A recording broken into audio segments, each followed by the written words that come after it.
Welcome to Real Estate Live, where your questions get answered. I'm your host, Andrew Finney with King Realty Group in beautiful Las Vegas, Nevada. We are streaming live on YouTube and Facebook. To ask a question, please use the chat box and please give us a thumbs up and subscribe. I'll be going live at 9 a.m. on 9 a.m. Pacific Standard Time every Monday, Wednesday, and Friday. Today, joining us will be a fellow YouTuber and rock star, Matt Layton out of Arlington, Virginia. Let's go ahead and bring Matt on. Intro. I love it. Thank you for adding Rockstar to my intro. I did not ask for that, but I will take it every time. Well, Matt, you are a rock star and you're a fellow YouTuber, and I wanted to bring you on, and I was super stoked that you said, hey, yeah, let's go ahead and make that happen. I think the best way to get questions answered from coast to coast is to have different perspective and points of view. So if it's okay with you, I'd like to probably just lead in and introduce your channel so people can see some of the content that you actually create. You have 16,800 subscribers on your channel. So let's go ahead and bring that up here. And if you, there we go. Let me see. We're working on it. Live streams are fun. There we go. So that's Mr. Matt Layton's channel, 16,800 subscribers. He does a lot of good stuff, from home walkthroughs to a lot of really helpful information. Check that out. 657,000 views on first-time homebuyer mistakes. Tell us about that one, bud, because that's amazing. Almost 1 million people that you've impacted with your knowledge. That video is crazy. And the thing about YouTube is it's never the video that like you think is going to get all the views, gets all the views. So with that one specifically, I wish I'd done the lighting differently. I wish I had done the audio differently. I stutter, I mess up. There's like weird parts of it, but it just had the perfect juice of helpful, adding value. And obviously it is a highly like emotional topic. Like you're a first-time home buyer, that's a lot of people, and mistakes. A lot of people want to know what the mistakes are. So that was like the perfect juice, if you will. But I will juice for the algorithm. But I will say, if you watch that video, I do not believe it is a accurate representation of my current video, simply because I have stepped up the audio, I've stepped up the video, and some of these video tours that you'll see on the most recent uploads will just blow your mind. You're gonna think that you're watching HGTV, but you're actually just watching my YouTube channel.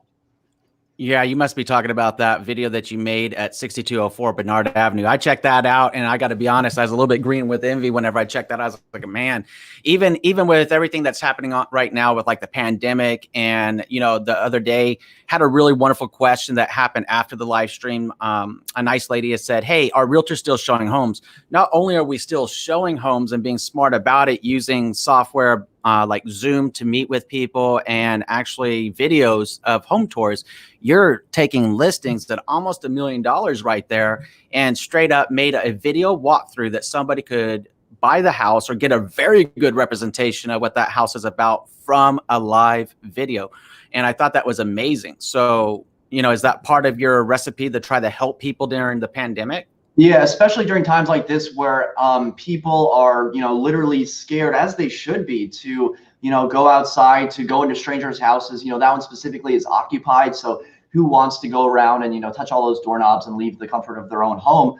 So our goal and our mindset is, well, you're going to find the property online first. That's going to be your first interaction. And we want to have the most epic display available for you. So that's professional photos, 3D tour. I think everyone's doing professional photos and 3D tour now. But what sets us apart is that my goal is to have the best property tour videos in the entire world. That's my goal.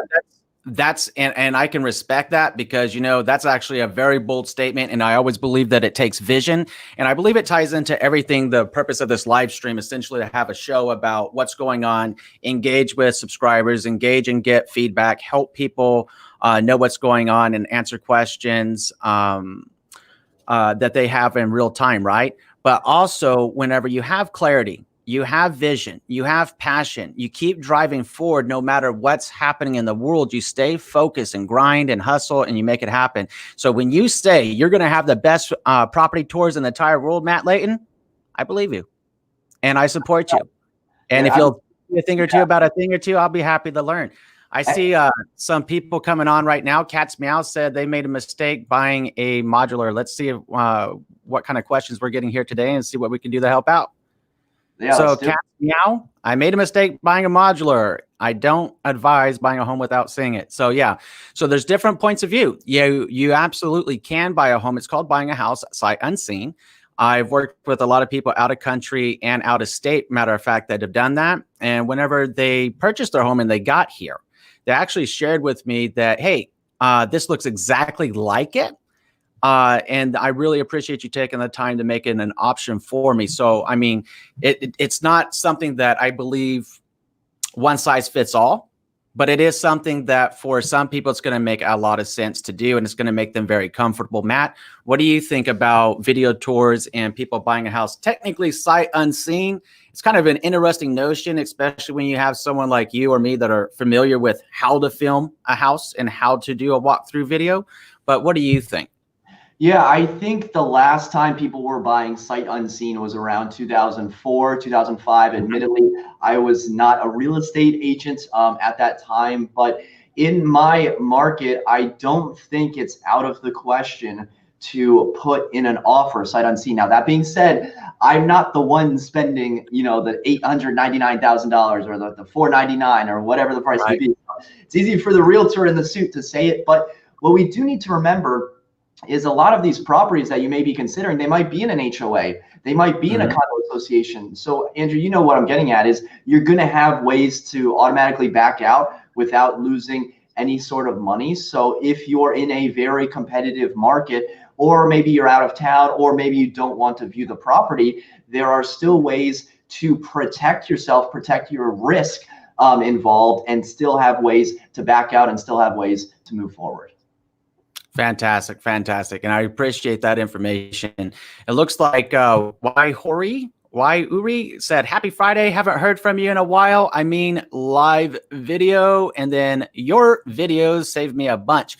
I'm not sure whether you're talking about me here or Matt, but hopefully you're talking about both of us because we both have done a lot of things to help people. And we certainly appreciate you joining in. And yes, you're right. I just resumed the live streaming format Monday of this past week to start trying to get ahead of what's going on here, answer questions, and just keep everybody up to speed. Everything is moving so quickly with what's happening in the world right now. It's hard to shoot a video, as Matt could probably attest, and try to have it be relevant 2 to 3 days later whenever you're done editing. Best way I know is to get on the camera live, answer questions real time, and hopefully the show grows. So yeah, it's tough because I shot a St. Patrick's Day video last week, 2 weeks ago. I don't even know, I can't even remember. Obviously, it was the 17th now that I think about it, but I shot it. I thought it was gonna be funny. I thought it was, gonna blow up.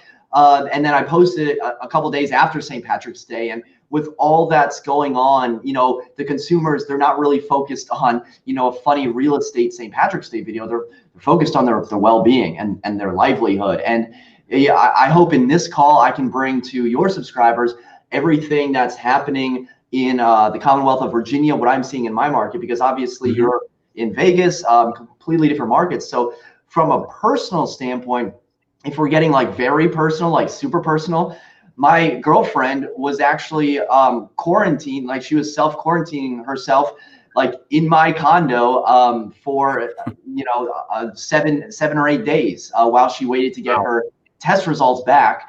And that turned out to be negative, which, we're grateful for. But, in that time, I still had a responsibility to my clients.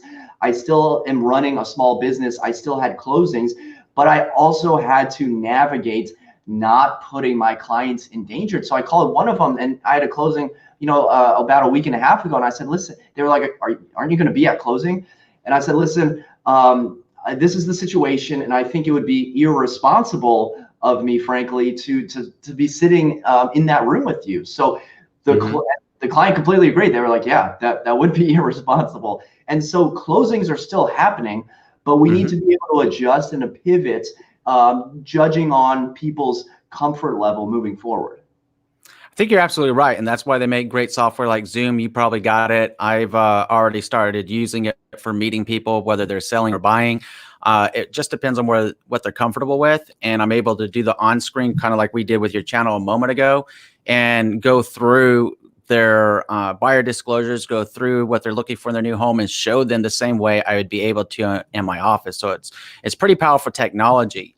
Let's see. We had some more questions coming in here, Matt. Let's see. We had Kyle Walker. Looks like that you made a few comments. So let's go ahead and get through your comments, Mr. Walker. Thank you for joining us. Kyle says, hi, my wife and I are currently under contract buying our first home in northern New Jersey, awaiting the results of our repair request list. Congratulations on that, Kyle. It looks like you hit us on a few more. So let me go ahead and go through them here. On a side note, I do videography and always take my 360 camera into houses we view. I've started creating virtual tours with Matterport, and I pitched it to my realtor. Okay, sounds like we're getting business oriented now. She wants me to join her brokerage team and create virtual tours. It's something I feel like is way overdue for many realtors, especially in this market. And here's the question now, Mr. Kyle. How would you recommend getting more connected in the industry during this particular time? Matt? I have so many questions. First of all, I don't think you need to join the brokerage to be able to provide 3D services. Second of all, I'm surprised, but I'm not surprised that those agents are already not doing 3D virtual tours. But, you know, going off of that premise, that being said, the question is, how would you recommend getting more connected in the industry? Do virtual tours. Once you start doing it to some agents, for some agents, agents get really, really jealous of other agents. It's just a fact. Other agents are always looking in the rear view mirror to see what their competition is doing. And because honestly, agents have big egos and they don't want their fragile little egos to be shattered by someone who's doing better marketing. So Kyle, if you have this like really cool Matterport 3D software and you see an opportunity, maybe do the first couple tours for free, you know, with that brokerage or something like that. And if you know, they refer you, you know, you can help them out or something. But in terms of getting more connected, it just starts with getting your foot in the door. And once agents see the value that you can provide, then, you know, you can really open up the floodgates there. I completely agree with you. The thought to me is like on your point, Matt, is that whenever you start considering how do you get connected with something, it's very simple when you have a proof of concept. So by your vantage point is saying do a couple of them maybe as like a freebie, show some proof of concept, show what you're about, show how that you do it, and put it out there, and then start making some phone calls or visiting some real estate agent's office. Now, obviously, a lot of offices right now are presently closed to the public. That said, you can always set it up on video and send it out in an email or just a phone call and text it to somebody after you talk to people after that. So it looks like Waihori asked us another question. Any prognostics on home sales or values in the short term? Now, Matt, I've been going live since Monday, and I've talked about this a couple of times. I'd like to get your point of view on this. Yeah.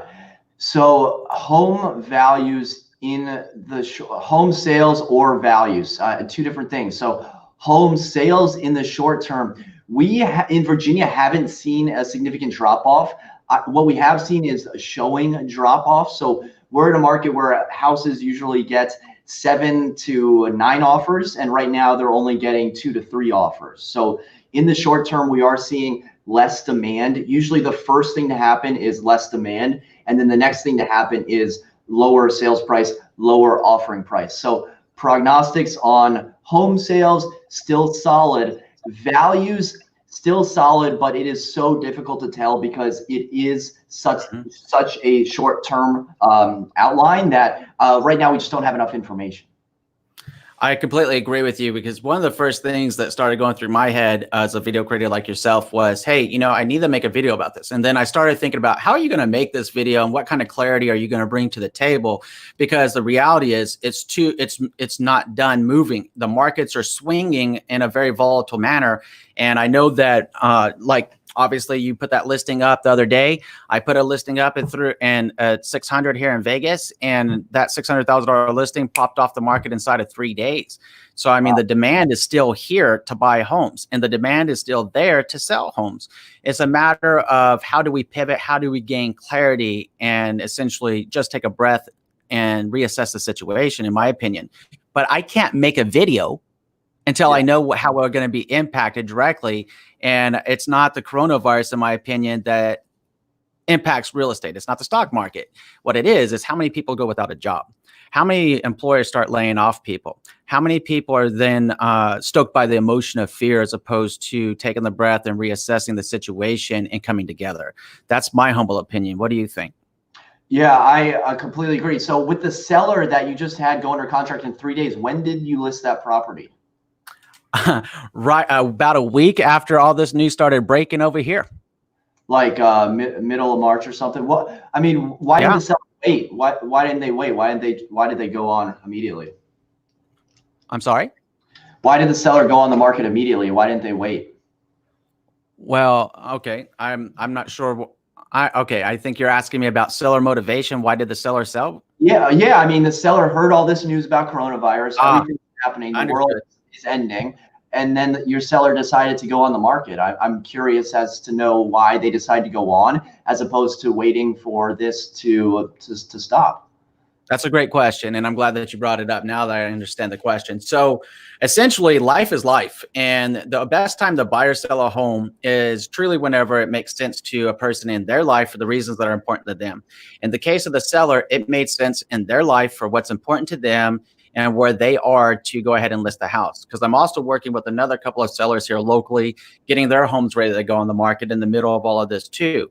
So it's all about timing in somebody's life and what makes sense. The same way that with buyers, I have 4 different buyers and new home construction contracts right now, because in their life, it makes sense for them to do this right now. Ultimately, as people, we need a few different things. One of them is shelter, one is food, and one is water. When we consider shelter, either you can buy and own your roof or you can rent that roof. The choice is a person's choice, right? It's just whatever they're comfortable with doing. But at the end of the day, the market will be the market. It's going to go up, it's going to go down, it's going to go all around. But the one thing that doesn't change is what's going on in our life at the time that we're making that decision, and gathering all the facts that we possibly can to make a well-informed decision and that's right for us, ideally, right? Right. So that's why, and I hope that does that help answer your question Yeah, it about. did.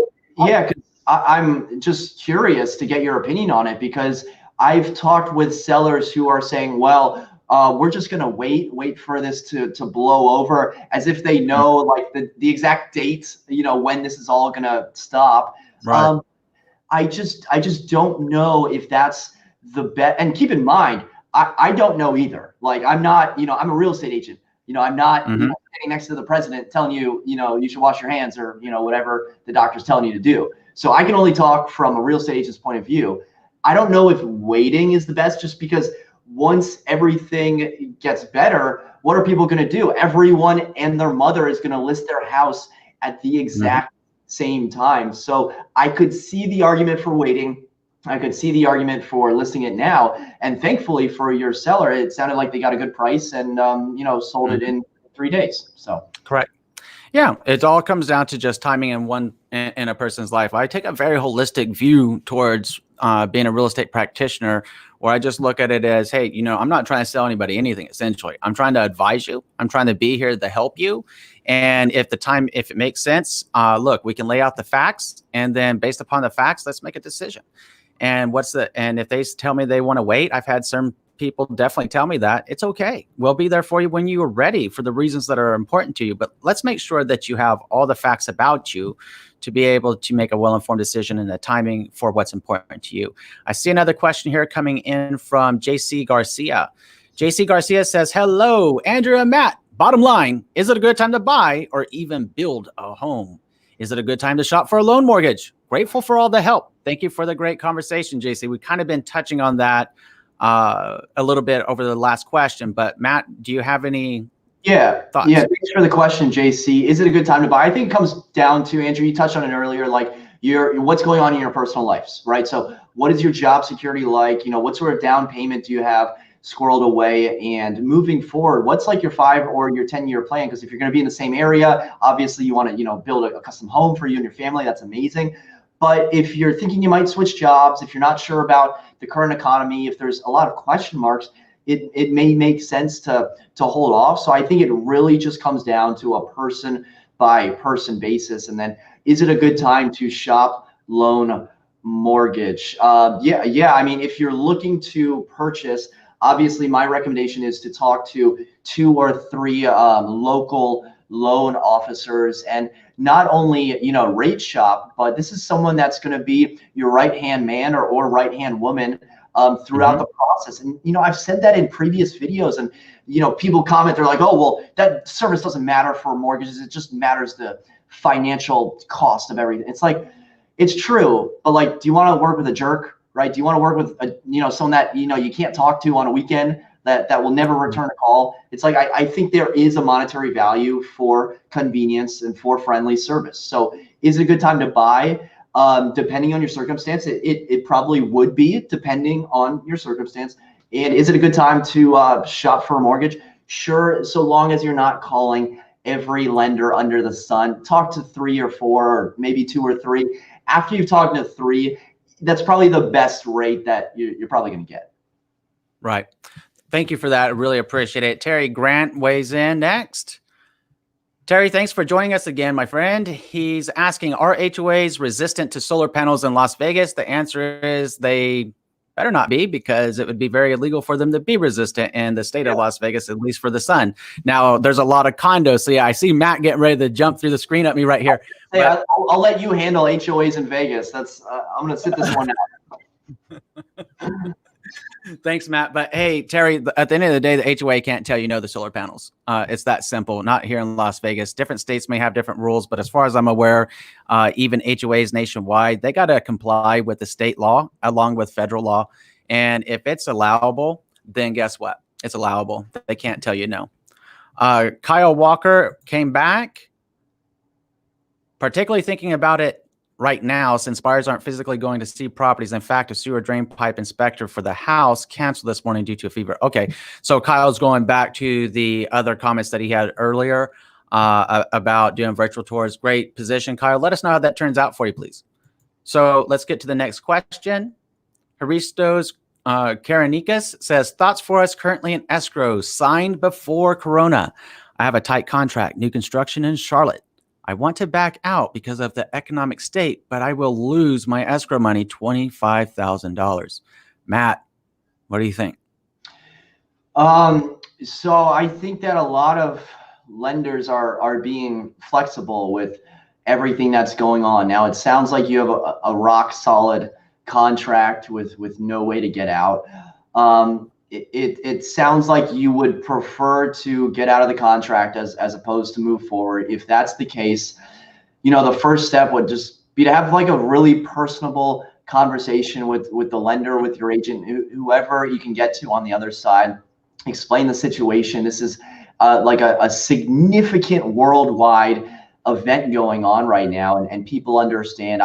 I'm not sure they're just going to let you walk after, you know, you tell your sob story. But I think at the end of the day, real estate is a person-to-person business, and there are people out there that understand other people's circumstances. So even if they, you know, don't let you keep all of your earnest money deposit, maybe they let you keep $5,000 or $10,000 back. You know, if you have to back out, you know, the first step would be have a very personal conversation. And honestly, the second step would probably be to talk to an attorney. Right. So thank you for that. The thing that comes to my mind, if it's helpful, is depending on the terms of the contract that you signed, to be honest with you, you said it's a tight new construction contract. Well, every contract, including new construction contracts, have what are called financial disqualification. If you become financially disqualified, you need to know the period of contingency that may be inside of that contract and how soon can you back out and still get your earnest money deposit back. With that said, you may or may not, depending on the terms of the contract, lose the options if you did options on the property. But I would definitely get with your agent and get with a new home builder. And as Matt suggested a moment ago, have a realistic conversation with them. Let them know where you're at, where your thoughts are at, and make a well-informed decision that's right for you. But first, understand the terms of your contract and what contingencies may be at play. So let's get to the next question. Janice, thank you for coming back. Janice says, hi again, Andrew. I will be closing on a new build home in California in early May. The home is 170 miles from where I live now. Concerned about the drive not being considered essential as it relates to shelter in place, but worried about how delaying the closing might affect the final mortgage rate I get. So that's a really good question, Janice. So this is going to go back to something that Matt said a moment ago. I would suggest that you contact your loan officer, ask them about any rate locks. If you're concerned about that, ask them about a floating rate lock, ask them about the options that are available to you given the current climate. As Matt and I were discussing a little bit ago about the state of affairs with the coronavirus in the United States right now and how it's impacting real estate, it's very uncertain at the moment because there's not enough information of how these companies are going to put together guidelines moving forward from the real estate side of things or the lending side of things. That $2 trillion stimulus package just got passed, and we're hearing about, oh, well, you might not have to make your mortgage payment. Well, you best believe there's going to be a trade-off in there somewhere. Nobody does anything in this country, especially if not the entire world, for free. So there's going to be a trade-off in there somewhere. It's just a matter of getting those guidelines in and seeing what's going to happen. Matt, what do you think about Janice's position? Well, my first question is, why would you delay closing? What's the issue with the closing date? I mean, is there something that can't get done with closing? I'm reading the question, but worried about how delaying the closing might affect the final mortgage rate, I guess. I get. I mean, the first question is, what specific problem do you have? I mean, are you going back and forth to the property? Is that the issue? Then the second issue with the final mortgage rate that you get, would definitely talk with your local lender and ask them that exact question. Yeah. Mm-hmm. One of the things about closing dates in the new construction, I'm not sure if you guys are seeing it in Arlington right now, but here in Vegas, some of the builders have actually stopped building homes. Some of the builders are moving forward.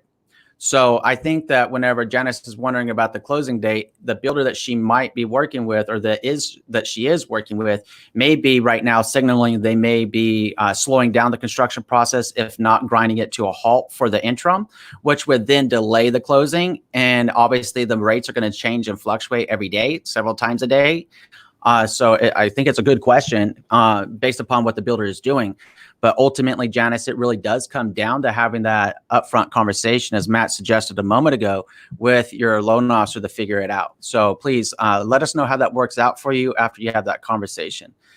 Let's see. Sevia Bryan. Sevia, welcome back. I've seen you in the comments quite a bit. Matt, do you know Miss Sevia? Maybe. Let's see what we got here. Okay, Sevia says, we listed our house as the virus was already hitting China hard.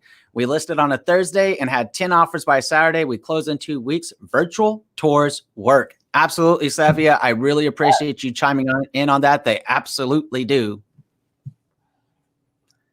Marie Eves Bezier, let's get her up. Hey guys, how to know how much to save? Okay, so let me rephrase the question here, Maria, if that's okay. Hey guys, how do you know how much to save for 3 to 6 months when in contract? All the expenses are not yet on the table. And then a second one here from you so we can answer your question. I'm waiting for an appraisal report to arrive right now. Do you guys think that the price can go down as I'm waiting for the reports? Matt, your take? On the appraisal, do you guys think that the price can go down as I'm waiting? When it comes to the appraisal, I mean, usually we're looking at past sales that have happened already in the past 6 months. Will the price go down while we're waiting? Well, have the prices in the past 6 months gone down? That would be my number one question. I don't believe that appraisals are based on future estimates of prognostications of the economy. I think appraisals are done for the past 6 months of recent comparable properties. It's a good point. And in a lot of cases, especially with the fast trending market here in Vegas, the appraisers will snipe in directly on the last 90 days for most recent comparable statistics, going back as far as 6 months or a little bit outside of area, depending on the subject property and how unique that property is. But that's a great point, and I'm glad that you bring it up. So Do we think that the price could go down? Look, that really depends on what the economy does. And that really depends on what's going to happen at the end of the day and how many months that you're going to be in contract, to be honest. There's a lot of shakeup. I was not a real estate agent in the 2008 collapse. I was still serving my patriotic duty to our country in the United States Marine Corps. So I did get out shortly thereafter and got hit with a whirlwind of economic proportion, but that's okay. Life happens. That said, from the people that I've chatted with, both lenders and agents that were around at that time, there was a lot of moving parts when things get catastrophic.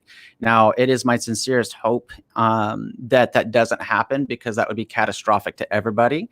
And we don't need to rinse and repeat the lessons that we should have learned of yesterday.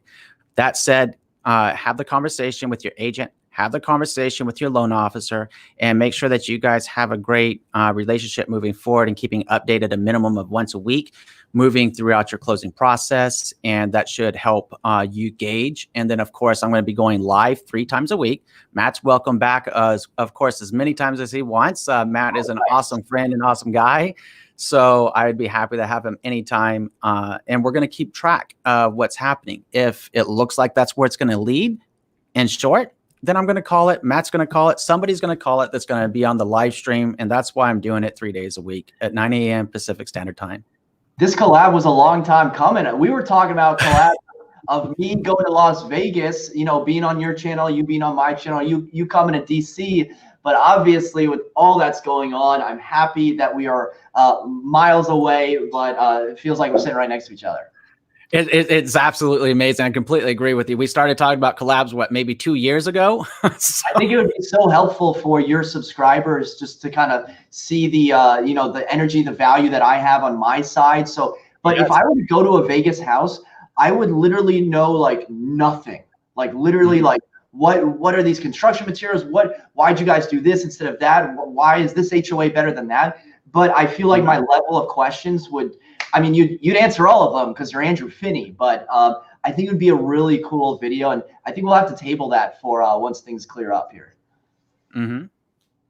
I think that's a great idea. Hey, Kyle, I noticed that you checked out a feature, my friend. So let's get you up. By the way, in the description, I did nigger.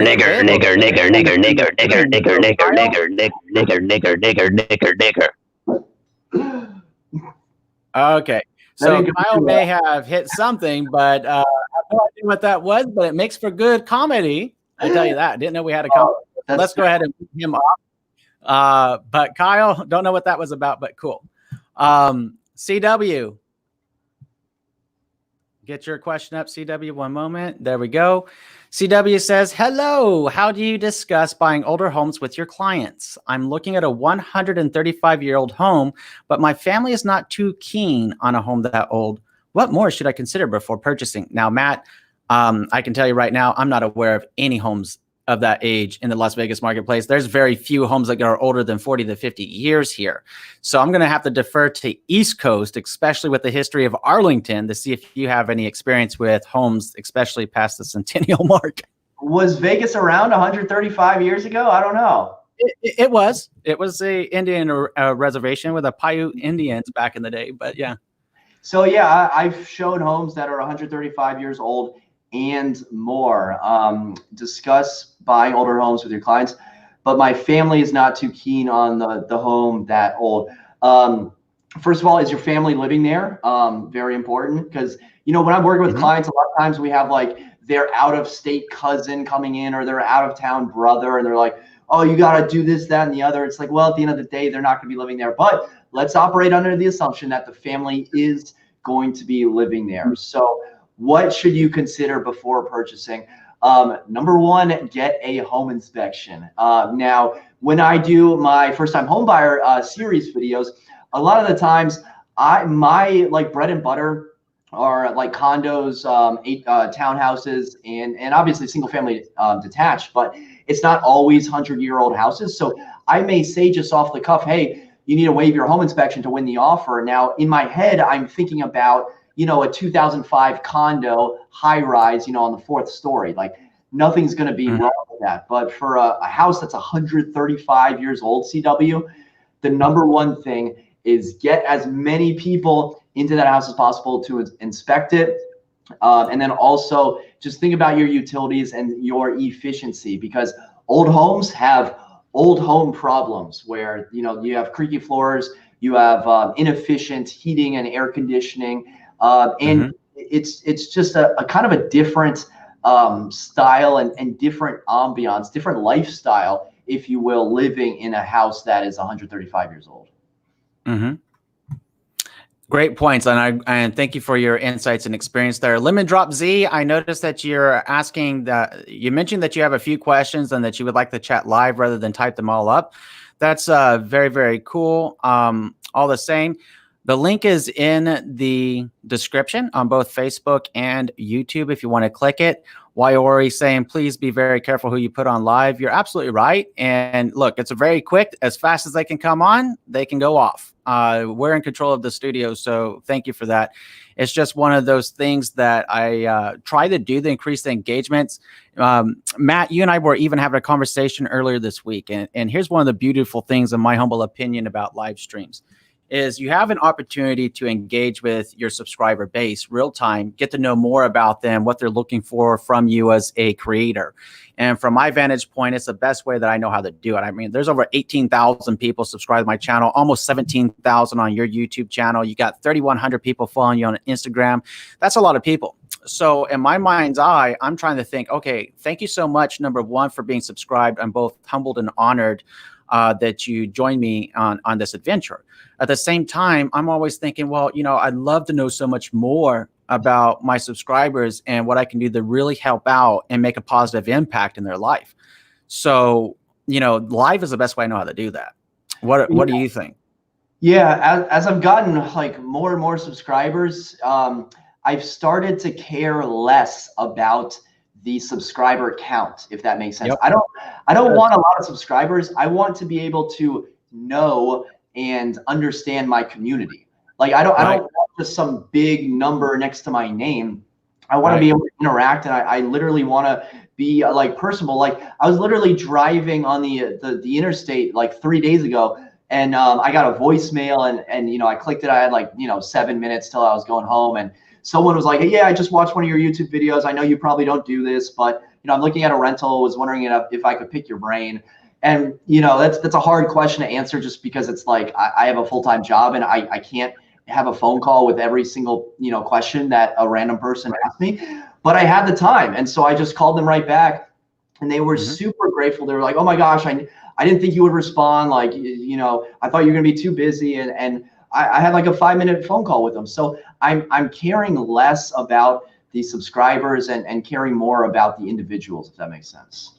That actually makes a lot of sense, and I'm in complete agreement with you. It's about the community, it's about the people that are subscribed and why are they subscribed, and taking care of them and inspiring them and helping them get their questions answered. Because I get a lot of calls from around the country too, so I know what those calls feel like, Matt. I get them text, I get emails, and you know, look, if you've reached out to me and I haven't responded, I deeply apologize. But in the full-time practice of being a real estate practitioner, I do the best that I can. So you know, I'm doing real estate full-time, doing videos full-time, and answering as many questions as possible. And I do absolutely try to get back to well-asked questions, is what I would like to put out there. Well-asked questions, if you reach out to me, ones that are incoherent or something of that nature, not so easy for me to respond to, just to be honest with you. Anyways, let's see. Kyle Walker, go up there, clear the air. So Kyle Walker, hey, look, I see the different things coming in. You mentioned that wasn't you and everything. That's okay. So, hey, nobody's name dropping. Nobody's trying to call you out. It's what it popped up on my screen. You know, there's trolls. There's been a couple that I've already silenced inside of the chat since we've been live. Trolls are patrolled in my live streams. I am watching, and I don't do negativity, and I don't do hate speech. It's all about bringing the love, the joy, and the hope to the world. That's what this is about. Real quick, JC Garcia had a question. Is Matt at home wearing shorts with a suit and tie? No. The answer is no, JC. That is a good question, and I wouldn't put it past me. I think JC might maybe have seen some of my videos. I add some humor here and there, and I occasionally wear shorts with a suit when I'm filming. So that's a really good question, JC. That, that is. I had somebody comment on a video a while back and go that, oh, I bet you he's just in his boxers with a with a suit on. I was like, not quite. I'm just like Matt. You're fully dressed. But it is kind of comical to think about that. So we're going to need to wind it down. I'm trying to keep these live streams down to somewhere between 30 and 45 minutes tops, trying to dial them in closer to probably 35 minutes in the future so that Matt can get back to work. Before we adjourn, I do want to give some more props to Matt and let you know where you can find Matt. So let me get his screen up. And it should be up in a moment. Give it 1 second here. There we go.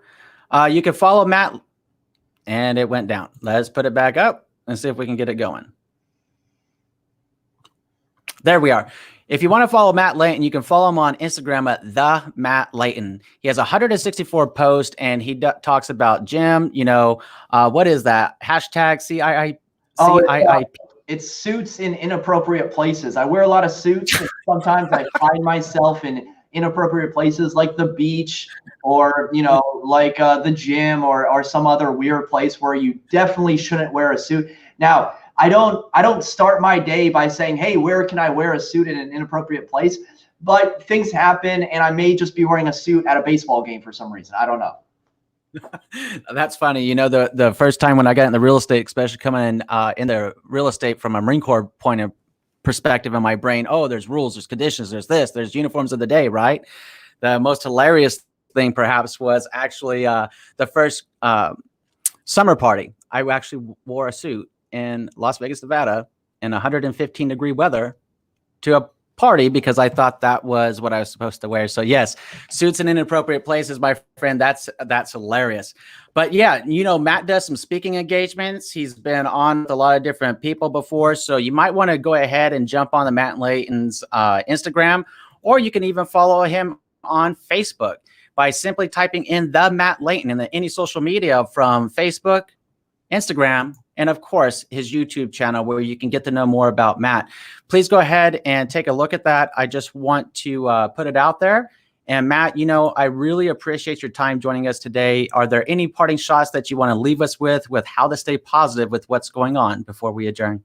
Yeah, I well, first of all, thank you so much again for having me. I'm truly grateful that I can contribute and talk to your subscribers. That really means a lot to me. And, you know, in these times that we're in right now, I'm in a lot of realtor Facebook groups and hear a lot of realtor chatter and whatnot. And everyone seems to be talking about how can we save these deals? My clients, they don't want to buy anymore. What can I do? What sort of scripts? And I'm just thinking to myself, we as real estate agents need to understand that right now may be the most intense time that our clients are ever going to have. And we need to be there for them. And whether that means them putting their search on hold for 6 months, perfect. I'm going to be there for you 6 months from now. What else can I do for you? Can I go get you some groceries? Can I go drop off your kids? Can I do something else? I think now is a perfect opportunity to show our clients that we are more than just the transaction, and we are more than just a commission check. I think now is a perfect time to give back to your community and to really go deeper and connect deeper with each and every one of your clients. Absolutely. And thank you for that, Matt. And again, my friend, thank you so much for joining us today. I hope everyone's taken something insightful and positive out of this. And as this is the Friday live stream version, we'll see you back on Monday at 9 a.m. Pacific time. For now, as Matt would like to say, would you like to say your tagline? Until next time, create a productive day. Take care. Have a great day, everyone. Bye.